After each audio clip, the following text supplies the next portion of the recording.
Okay, good morning, everybody.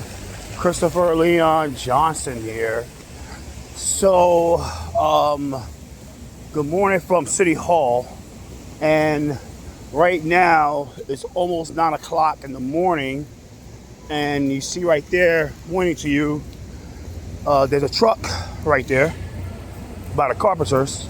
And today, there's going to be a hearing about One Long Island City. So basically, it's a rezoning application that is going to rezone the shit out of Long Island City, starting from Queens South, and all the way to the end of LIC. It's going to guarantee more homes and all this type of stuff in the area. I'm for the plan. I support the plan 100%. I believe that Long Island City is really back. Is really held back, and it's something where that plan will really help boost the area, because the certain parts of Long Island City is like a dump, really like a dump. I know Julie's down with the plan. Community Board 1 is down with the plan. Community Board 2 is down with the plan. Like in Queens, they're down with the plan.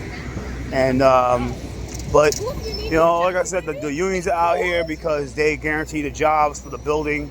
And what happens is the developer will tell the unions, like, look, support us with this zoning plan, and we'll give you all the jobs and shit when we get the approval. But people got to understand that union labor costs more than non-union labor. But the thing about it is that when it comes to like big time zoning applications, without unions supporting you guys, supporting the developer, it's really hard to get a land application approved in the city council. And majority of the time, it all goes with city council approval, and then it goes to the mayor's desk to sign it. When it comes to community board decisions and all stuff like that, it really don't mean nothing. I'll tell you this right now in a nutshell. Even with the City of Yes plan being now a law, where the developer could build without community input. Even before the City of Yes, community board input really don't mean shit, because when you have a land use chair, not only a land use chair, you have a subzoning, you have a zoning and franchises chair, such as Ken O'Reilly, and then you have the land use chairs, Raphael Salmica, who doesn't give a fuck about community input, who says fuck community input and fuck member deference and community input. And what they do is they go push land use applications in people's faces anyway. It doesn't mean anything. You're like, well, what are you talking about? Okay. Say, I think it's like about 30 minutes. They got a rally outside. They're gonna have a rally outside the steps in 30 minutes, relating to Just Home. So, but around Just Home, there was another. It's in the 13th Councilman District. Basically like Drew's Neck, City Island, Allerton, Country Club, Pelham Bay Park. That's the 13th Councilman District. So going forward, there was a big time rezoning thing that was called the Bruckner upzoning, right? Basically, the Bruckner upzoning was where the developer wanted to knock down I think it was a ShopRite, I think it was a ShopRite, one of these shopping spots around Bruckner in the Bronx, which is what that time was Marjorie Valesquez district, and they was going to convert it, and they wanted to convert it into a supportive housing development. Now, what the thing with supportive housing is that, the thing with supportive housing is that supportive housing is basically a way of developers can get more tax credits based on special programs for development. So basically is affordable housing and supportive housing. is supportive housing and affordable housing. And basically, the quickest route to ever get more tax credits and bigger, faster approval for developer is through affordable housing, real affordable housing and supportive housing. And supportive housing means like, it's like housing to where they help out people who have mental problems, like who can't function without being, it's just basically people that are like disabled, right? Mentally disabled, physically disabled, that's supportive housing. And people that come out of jail, people come fresh out of fucking prison.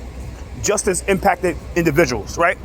So basically, in a nutshell, what happened was Marjorie Velasquez, who was a former council member, was against the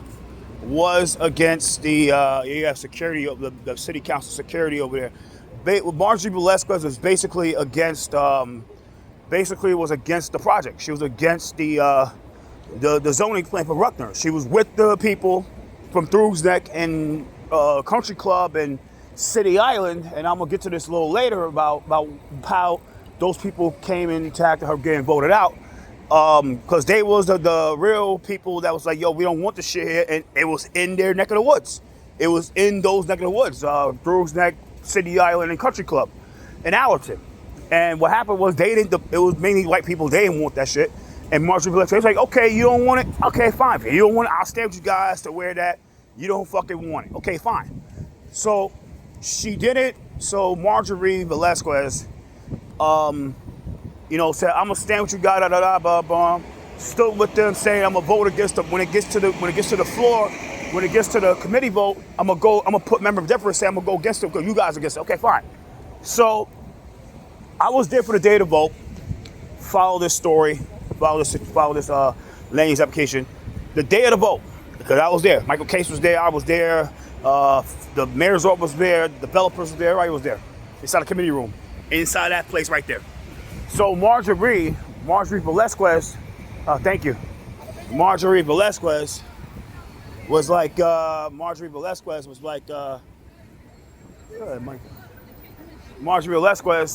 the last minute, the day of the vote, she changed her mind. She switched up and said, okay, I'm for the plan.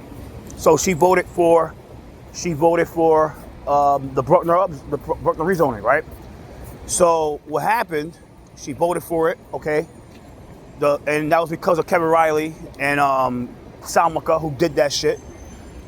People got pissed off in the community, and they all decided to run against her. Everybody ran against her. That Democratic primary was so packed, it was crazy, to the where like Marjorie won because she was the incumbent and she's backed by the machine. And if you understand about the Bronx machine is really corrupt. And then what happened after that was Marjorie won the primary, okay? Then who won the primary in the Republican line, conservative line, was Christine Marmorato. Okay, cool, whatever. She won, so they had a general election. After that, Marjorie got ass voted out because of Through Neck, City Island, and a little bit of Allerton. So, but that what happens when about Marjorie is a life lesson, and a big life lesson to people in politics, to where when you're an elected official, it's best not to stab the people in the back to appease people that really doesn't have your best interest at heart. And the thing about Kevin Riley and Raphael Salmaka is that those two guys don't have the best interest of anybody's heart. Because, people are like, what do you mean about Salmaka? Okay, Salmaka got fucking slaughtered in that Bronx Democratic primary for that Democratic primary for Bronx Borough President. He got slaughtered. I didn't really want to back that. Like, somebody was like, won't you throw him? I said, I'm not going to do it. I don't want to throw him a dime because, like, I like Salmaka, that's my guy, but it's like, yo, bro, dude, you dance with every developer. You dance with every developer in the city, and you shake your ass for every developer to the point where a lot of these districts are rezoned, and the community was against the rezonings of their areas of certain land use applications, and you allowed them to go through because you're taking money from these developers for your Bronx Borough President campaign in 2021 until you dropped out, but you didn't return back the money. But then when you ran in 2025, you transferred all that money over to your current the current account. Because you could do that with campaign finance. I think that, like I said, unless you get real campaign finance reform, nothing's going to really change. And I said the way you do this is like, look, the way you do this is like if I was in campaign finance for people, right? Let's say you ran for mayor. Right? You ran for mayor. But I think if mayor, you get public funds, you got to return all the money. Let's say after your campaign, the money you got left, you got to return that money back to campaign finance. That's how it is. But let's say if there was like real campaign finance reform, if I had it my way, it's like, look, if you, this would be the law, right? Where if let's say you're a state assembly member, right? Or you're a state senator, and you're a state senator, you're a state assembly member, you're a state, you'll say you won those 2 seats, right? So they mostly the same shit as city council. That shit is city of New York, same shit. Everybody be running for these seats all the time in the city. Like city council, state assembly.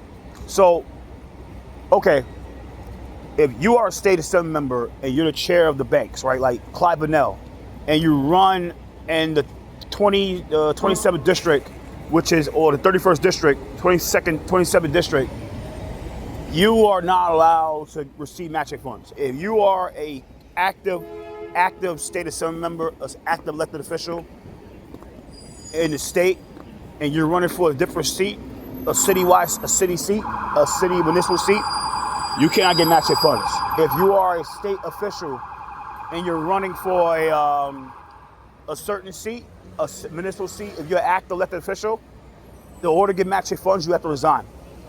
In order to get matching funds, you only can raise a certain amount of money for your cycle. You're capped to raise a certain amount of money. Like I said, if I had it my way, this would be my rule. There's a lot of things that have a campaign finance reform, and about the transfers, about the finance transfers is like if you raise money for 2020, like 2025, and you want to run in 2029, you cannot like transfer the money over. That money you can't use that money. But you know what happens? It's like, yo, if you run for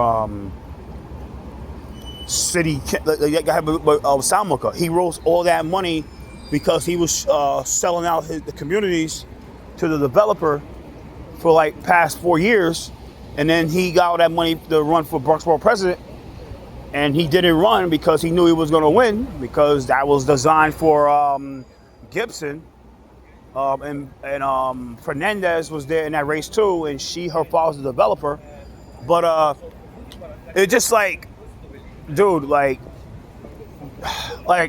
the thing about Marjorie is that she fucked up.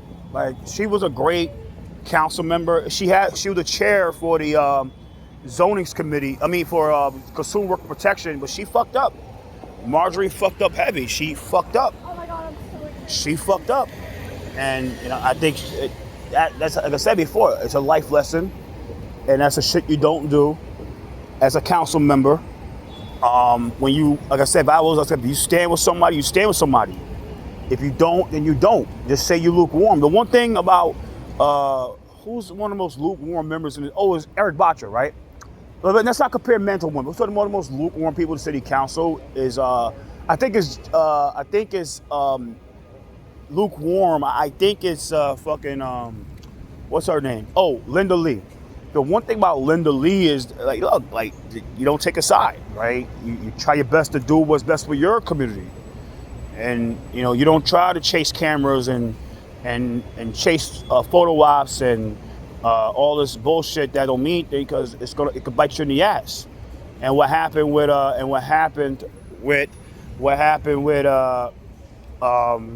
Marjorie was like, yo, you was dancing for people that didn't have the best interest in your heart. You know what I mean? Like Riley, and look what happened. You got voted out. And now you work for the mayor's office. But that's not my fault. You turn on people and then you treat people like shit. Like, don't get mad at people vote against you. You know what I'm saying? So they have a land use application hearing at 10 o'clock. It's at 10. Not at 11, it's at 10, which is fucking hilarious.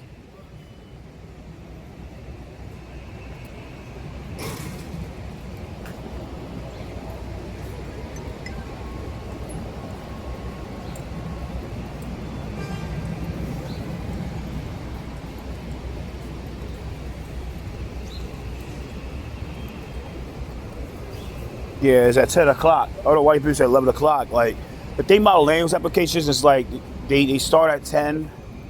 It's gonna be long today because and the funny thing about it is like the problem with the unions. And this is what like the unions they for the plan, and this is why Cuomo lost, right? And I'm gonna explain what happened, right? It's like this is why Cuomo lost. It's because majority of people that really usually advocate on behalf of these land use application plans, and the ones that are pushing the plan, they don't even live in the fucking city.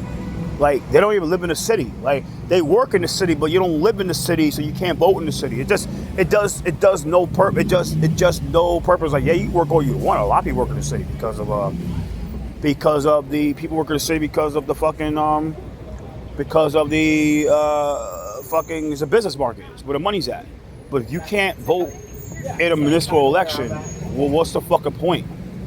Like, what the hell is the point? That's the problem with like guys like Michael Case. It's like guys like him don't understand. Like, yeah, you live in the fucking district, but when you're getting people that don't even live in the fucking district to come into the district and say shit that's not like say, well, that's best for the people that live in the district, you create a lot of problems for yourself.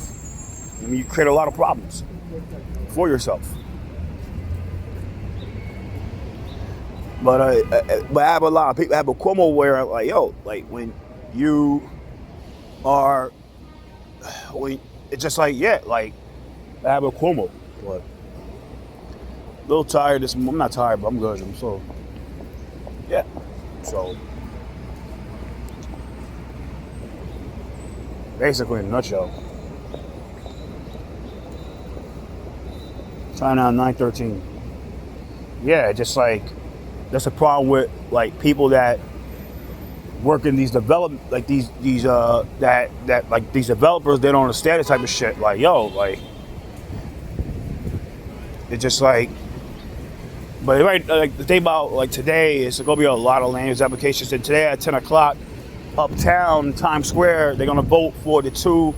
At 10 o'clock and 11 o'clock, they're gonna vote for the amateur that's on fucking. The west side, and they're gonna vote for Caesar's Times Square Plaza. And I want to keep that real about the casino things, right? Now, the casino. This is my opinion for 10 o'clock, right? What's gonna happen at 10 o'clock, right? Those bids are gonna go through. Those bids are gonna go through, right? But they're not gonna be handing out the applications. You know why? Because Manhattan doesn't want it, and elected officials, they're not stupid to say they force something to where that majority of people don't want it, and part of the majority are people that can self-fund their own campaigns, and not only can self-fund their own campaign, they can self-fund their own campaign. They can fund other people's campaign with their own money. Like this is two areas where they both serve both of the applications both serve the 3rd councilman district. That's under Eric Botcher. That's under fucking Botcher, Hoylman Siegel, Tony Simone, and mainly that's it, right? That's the district itself. And then you have the district leaders like Lilo Glisco and shit like that. But Lilo Glisco for the district leader. But let's keep it 100% that, look,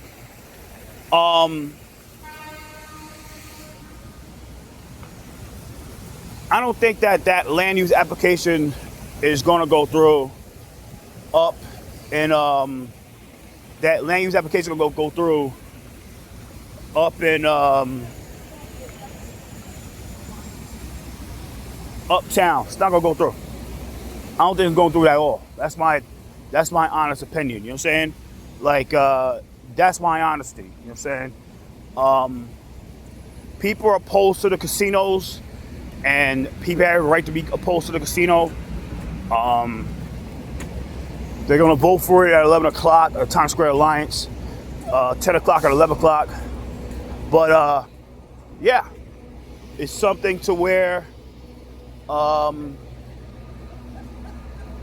don't see nobody yet, and I don't see why the steps aren't blocked off. So I might just go uptown and see what's uptown shit. So, you know what I mean?